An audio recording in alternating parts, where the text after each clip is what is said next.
Bueno, primero que todo, muy buenos días. Yo soy Luis David Medina y vamos a hablar de la epidemiología de la enfermedad cardiovascular.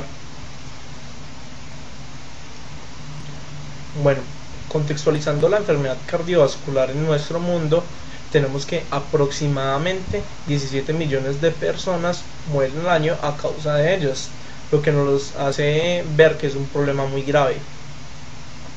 Tenemos que casi el 50% de las muertes por enfermedades no transmisibles se deben a enfermedades cardiovasculares y se ha estimado que hacia el 2001 el 60% de las muertes mundiales han sido a causa de estas enfermedades no transmisibles y se cree que para el 2020 estas van a representar el 75% de las muertes mundiales. Tenemos que tener en cuenta que pues esta no es una enfermedad que solo se limite a los hombres como mucha gente cree, sino que encontramos cifras muy elevadas en cuanto a padecimientos de mujeres. 4 millones de mujeres mueren al año por enfermedad coronaria. Bueno, el informe presentado por la Asociación Americana del Corazón, la AHA, pues nos refuerza lo que ya habíamos dicho acerca de estas estadísticas de mortalidad.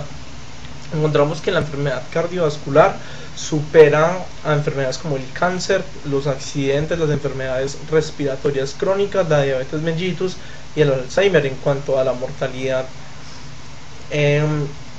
Encontramos que no solo pues en clasificaciones por edades, sino también en clasificaciones por géneros, vemos que es la principal o las principales causas de mortalidad.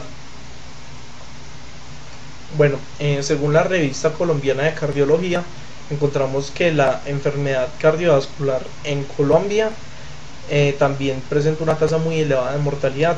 Un 28% de las muertes totales son causadas por ella, principalmente por las enfermedades isquémicas cardíacas y las enfermedades cerebrovasculares. Entonces destacamos de la enfermedad isquémica que su tasa de mortalidad entre los 20 y los 24 años pues aumentó del 75.9 por cada 100.000 habitantes desde pues más o menos 1980 al 84 a 97.3 por cada 100.000 habitantes hacia el 1990 a 1996, lo que nos revela que ha estado pues presentando un incremento más o menos del 2.4% anual. Bueno, en cuanto a los factores de riesgo, tenemos que tener en cuenta cuándo, cómo y durante cuánto tiempo es necesario exponerse a una situación para padecer la enfermedad, y es allí donde debemos enfocar lo que es la prevención. Bueno, en los factores de riesgo encontramos lo que es el tabaquismo, la hipertensión arterial, pues una tensión arterial por encima de 140/90, altos niveles de LDL o bajos niveles de HDL, una historia familiar de enfermedad cardiovascular, la edad pues en hombres por encima de 45 años y en las mujeres por encima de 55 años ya pues empiezan a presentar riesgo para desarrollar dicha enfermedad. La obesidad, un índice de masa corporal por encima de 30 kilogramos metros cuadrados, el sedentarismo y las situaciones generadas de estrés. Estas son muy importantes acá en el contexto de Colombia, pues mucha gente pues presenta estas situaciones. Bueno, a través del tiempo han emergido nuevos factores de riesgo. Entre ellos encontramos las dietas aterogénicas, lipoproteínas, homocisteína, los factores protrombóticos, factores proinflamatorios como es la proteína C reactiva, la insulinoresistencia y la aterosclerosis subclínica.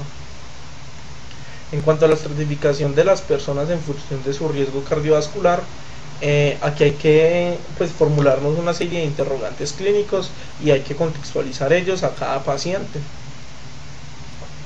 Bueno, dicha formulación de interrogantes pues se basa en la cantidad de factores de riesgo presentes, en el tiempo de exposición de ellos, la carga genética de las enfermedades cardiovasculares, presencia de manifestaciones subclínicas de aterosclerosis y la respuesta al tratamiento de los factores de riesgo. Aunque la metodología más usada para calcular este riesgo es el score de Framingham, que ya vamos a ver ¿En qué consiste? Pues como vemos, es como un formulario, el cual pues nos da datos del paciente, pues tiene en cuenta la historia clínica, factores de laboratorio, personales y familiares. Entonces simplemente nosotros llenamos dichos datos y él nos va a calcular el riesgo. Bueno, ya en cuanto a la clasificación de la prevención cardiovascular, según el criterio de la enfermedad establecida, encontramos una prevención primaria, y una prevención secundaria, dependiendo de del riesgo de los padecimientos que tenga el paciente. Ya en la prevención primaria, cuando tiene bajos riesgos o algunos factores de riesgo el paciente. Ya en la prevención secundaria, cuando se presentan diversas manifestaciones de aterosclerosis y una angina posinfarto de miocardio. Bueno, aquí tenemos que no se debe olvidar que, a pesar de que estos sean como muy absolutos, muy estrictos en cuanto a sus pisos escalonados, los factores de riesgo, pues el peso de los factores de riesgo, cuánto influyen en el paciente, y cuánto está expuesto a ellos, pues puede modificar dicha prevención. Muchas gracias.